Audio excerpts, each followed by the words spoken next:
From the East Tennessee Weather Center, here's your afternoon weather update with meteorologist Mike Witcher. Hi, everybody. Sure hope you're having a great Saturday. Keep the umbrellas and the rain jackets handy because rain is still going to be working its way through East Tennessee. We'll talk much more about that with your Futurecast, the big story, but unsettled weather this weekend. Before we go any further, though, I want to pass along some great news that the river levels continue to fall. So we're talking about the Pigeon River in Newport. Water levels are starting to come down. Same with the French Broad in Newport, as well as the Nolichucky at the Emberville area. So great news. Water levels are coming down, and so improving conditions there. However, weather-wise, not necessarily improving per se, because we've got this upper level low. The remnants of Helene have been absorbed into this upper level low, and it's just going to continue to kind of meander around the area. But that's going to throw little disturbances our way, and that's going to bring us increasing chances for some spotty showers. And again, the rain will be coming from south to north, and so if you get underneath the rain showers, well, it may stick with you for a little bit of time before it actually works its way eastward.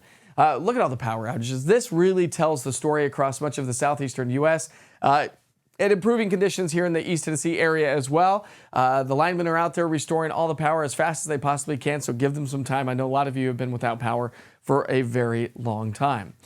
And there's a reason why. Of course, toppled trees, incredible flooding, incredible rain here. We went from an extreme drought in some locations to seeing anywhere from 3 to over 9 inches of rainfall, which is why we are dealing with the situation around town that we're dealing with.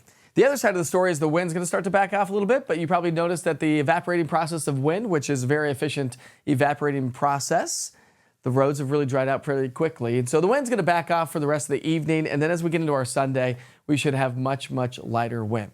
All right, let's go ahead and walk you through the Futurecast. We'll pick up a timeline here throughout the day today. And again, as we progress through the day, you're going to see these little showers.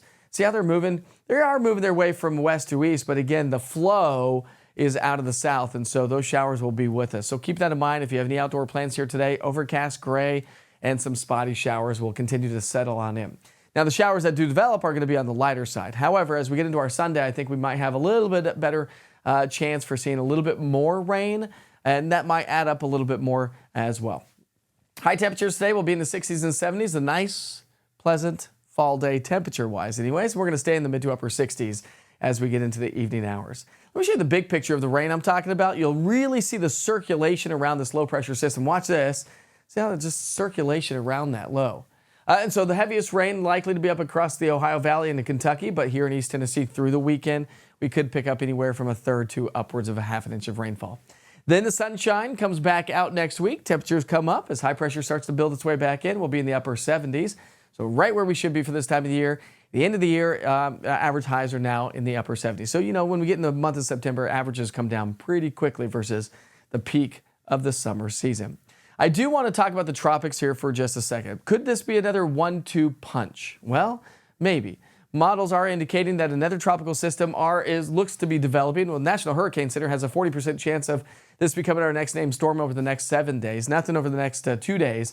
But some models indicating that a low-pressure system could be forming into the Gulf of Mexico and then curve it back over to Florida, or maybe a similar path as Helene. So there's a lot of time, a long ways away. We're looking at somewhere around October 5th, 6th, or 7th. So a long ways away, but definitely something to be talking about and tracking here over the next few days. You can track it as well with the East Tennessee Weather app, along with your daily weather forecast. I do daily weather forecast updates 6 a.m., noon, and 6 p.m., 7 a.m. during the weekday anyways, 7 a.m., noon, and 6 p.m. during the weekends.